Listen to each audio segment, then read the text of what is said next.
Welcome to our Thursday morning gathering brought to you by Harvard Pilgrim Healthcare and Tufts Health Plan. This is our Thursday morning gathering, which means it's a webinar format, so we can communicate using chat. So feel free at any time to drop a message or a question. At the very end, we save about 10 minutes or so for Q&A and just also sharing ideas or books or podcasts or things that you have come across that you really enjoy and want to share with the community. For anybody that's new, a very warm and special welcome to you. These sessions are about 12 minutes in length. They are fully guided with periods of silence throughout that 12 minutes. Sometimes, give or take a little bit, it goes a little longer or a little bit less. And then at the end, I'm going to close our practice by reading a poem, and I'll have you move your attention from whatever you're using to help anchor and stabilize the wandering mind to move it to the words as I read the poem. One of the things I find about this practice that's so helpful is, I don't know if you've ever read a page in a book and you get to the bottom and you go, okay, what was I just reading? And the practice really helps us fine tune our attentional capacity, and especially in a world that is so distracted, where our attention is pulled. And I always think about the saying that whatever we incline our mind toward on a regular basis, that's what we train. Those are kind of the neural connections that we're training. And a really helpful practice is to feel pulled, say, to check a phone or just bounce your attention around, and then actually catch it and not do it. And then you begin to strengthen your attentional capacities, and mindfulness really helps inform that. So I've been feeling like switching from our object of meditation to then tracking words is all part of the practice. And so let's go ahead and move into our session this morning. So you can do this standing, seated, or lying down. If you're tired, I would say lying down is probably not ideal, but it's still possible if you don't think you'll fall asleep. Your eyes always can be open or closed. If you decide to keep the eyes open, it's helpful to gaze downward just a little bit, so you're removing any peripheral distraction. So go ahead and settle your body into a posture that feels supportive. So with a spine that is upright and engaged, and holding yourself in a way that is not too tight and not too loose. So you want to have some ease, but also you're upright. Take 2 deep breaths just as a way to arrive, to settle any surface tension from your activity so far this morning.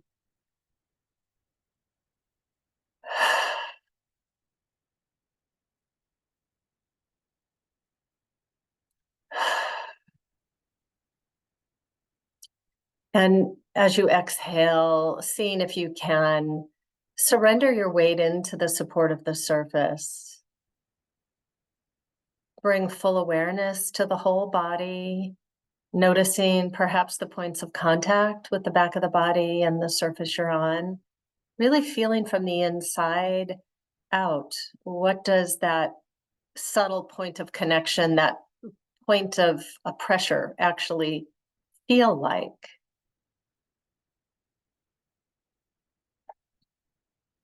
And perhaps aware of other sensations in the body, pulsing or tingling, temperature. It might feel pleasant, it might feel unpleasant.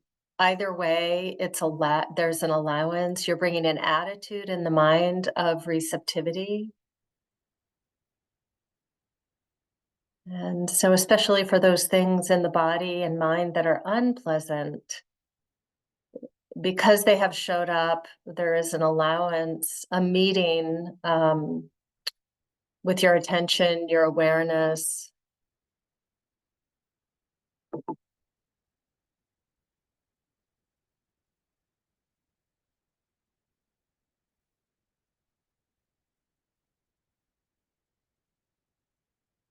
And let's take a moment to expand awareness to include sound in the room that you're in or even outside of the room. Just making a soft mental note, hearing.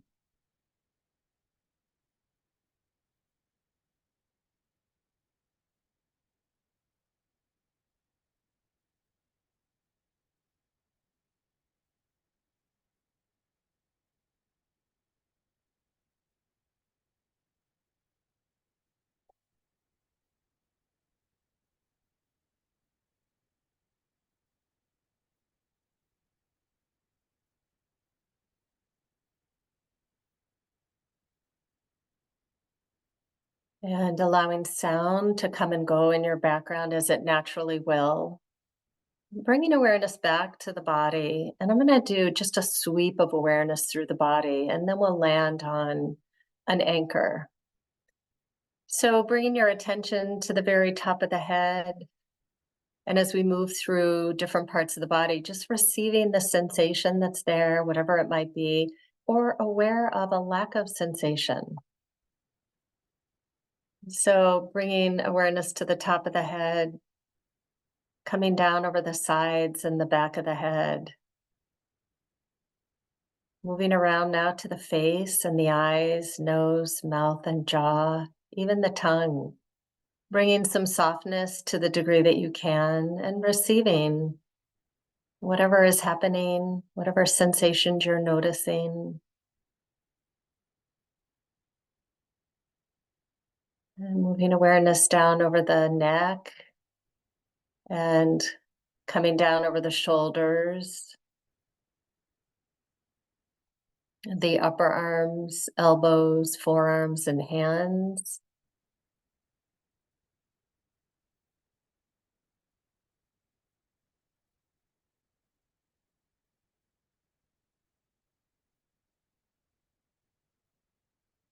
And coming now to the torso, so the front of the body, back of the body, internally. Meeting whatever you're feeling in this part of the body. Could be pleasant, could be unpleasant, might be neither. And just simply knowing and receiving whatever is there or not. And coming down now over the hips and thighs. Sweeping awareness down the legs, so the knees, the lower legs, including the feet. And releasing that and bringing awareness to the whole body. And noticing how things are, perhaps aware of any areas that are calling for your attention.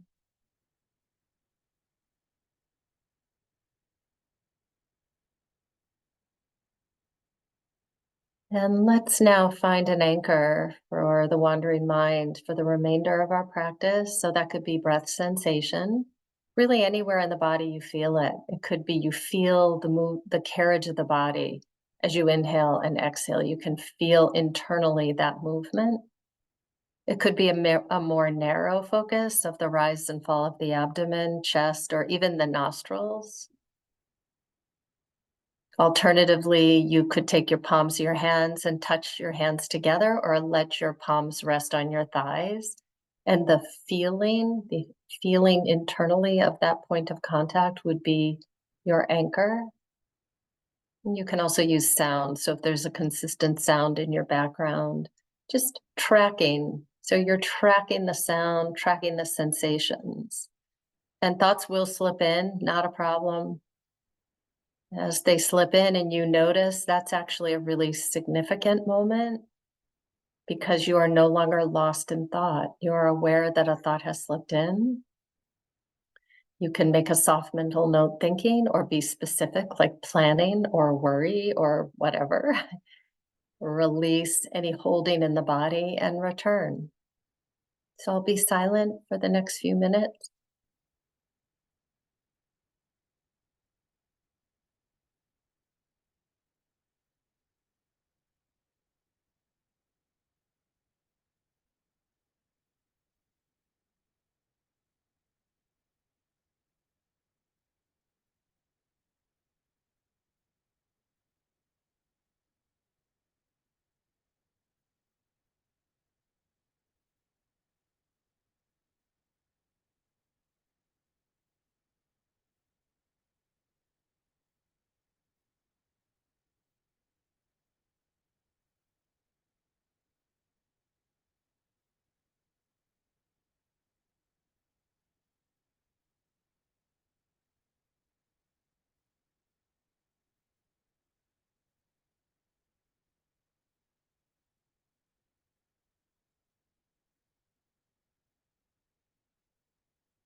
And noticing where your mind is, just gently releasing the narrative, softening your body, and returning again to your anchor.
And again, noticing where the mind is.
And as we bring this meditation to a close, I'm going to go ahead and end by reading a poem. And you can gently move from the anchor you're using to the words, tracking the words. This is the unassailable certainty of wonder. I can't help myself. I always feel hopeful at dawn, watching the world choose light over dark and waking over sleep. I just can't stay grouchy. Of course, the night sky has its delights too. When Orion's broad shoulders catch my eye, it appears he's striding into his life with such sparkling fearlessness. I want to cheer him on. Give me an ORION. What you have is the unassailable certainty of wonder. What you have is the wide-eyed gaze of a child looking up, asking, do you think I can touch those stars? And so taking a moment, if your eyes were closed, to open the eyes. And it's helpful just to reorient a little bit to the room you're in, usually do a little bit of a stretch, kind of look around. I'm seeing Heather's note that yesterday my camera was really fuzzy. And I think it was literally just, there was like a piece of dust on it or something. So I'm happy that that the picture is clearer this morning. But I want to give people an opportunity to share a resource, a podcast, and an app, a book, anything you've come across that has been really helpful to you that you want to share with the community, but also anything that you would like to ask. Or even share about the practice, like how you're feeling this morning, how the practice went for you. I think that each practice can be very, very different. And it's, not unusual to experience just different highs and lows in practice, and that's all normal. And that in time, also the things that are that arise in practice that are challenging or difficult, because we're learning to have equanimity and balance with whatever arises, whether it's body pain or emotional pain, we're just not thrown off kilter by it quite as much. And yes, the name of the author. And I also just want to say, like, that has been such a huge learning for me over years in this practice, is that we are increasing our capacity to be with that which is difficult, unpleasant, painful, fully there for it, fully feeling it, experiencing it, whether it's the physical or the emotional, with just a little more balance. And that has been a huge all right. Oh, I'm glad the reading was landed really well. It's so made I Oh, good, Heather. Yeah. Yeah, the ability to track is a little stronger. And partly, because we're settling the mind and the body, that then moving to the words. So this is from a book I've had for a long time, but I have pulled it out recently. So it's called Breath of Joy by Dana Hall.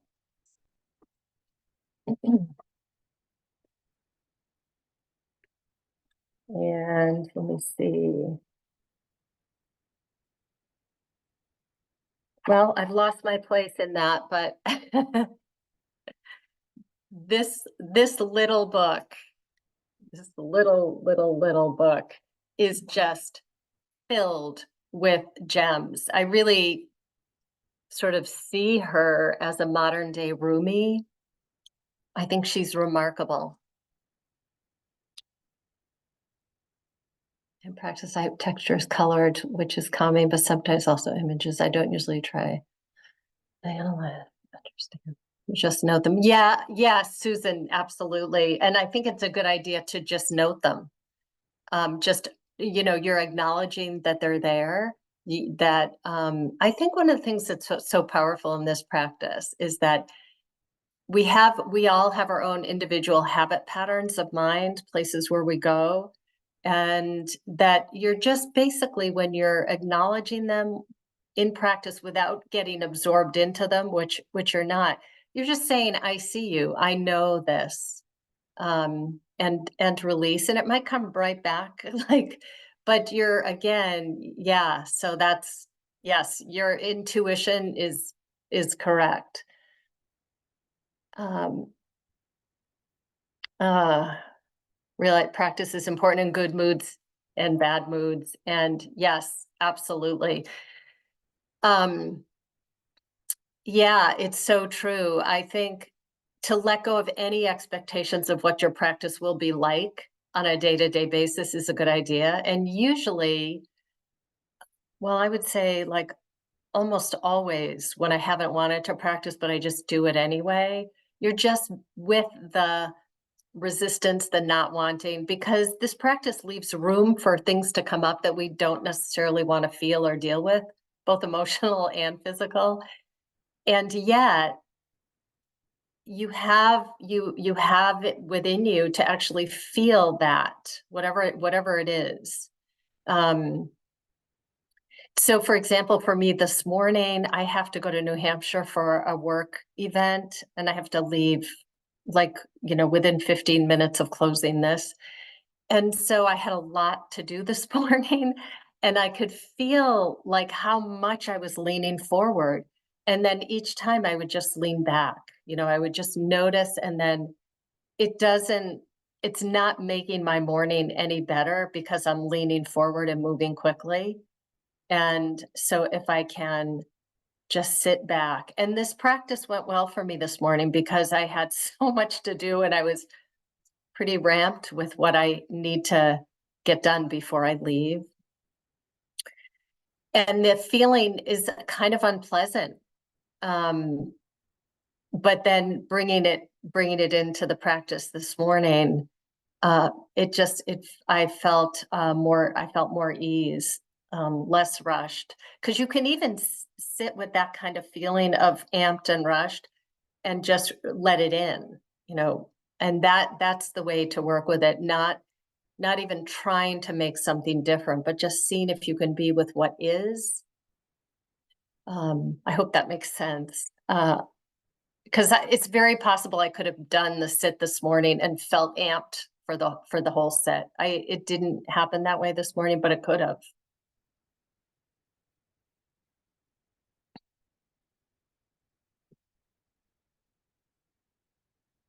Anybody else? Any other thoughts or observations?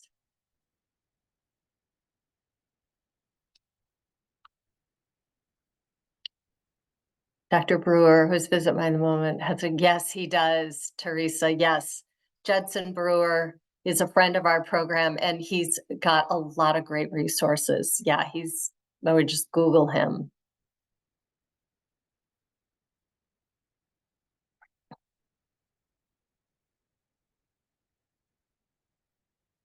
Any other questions?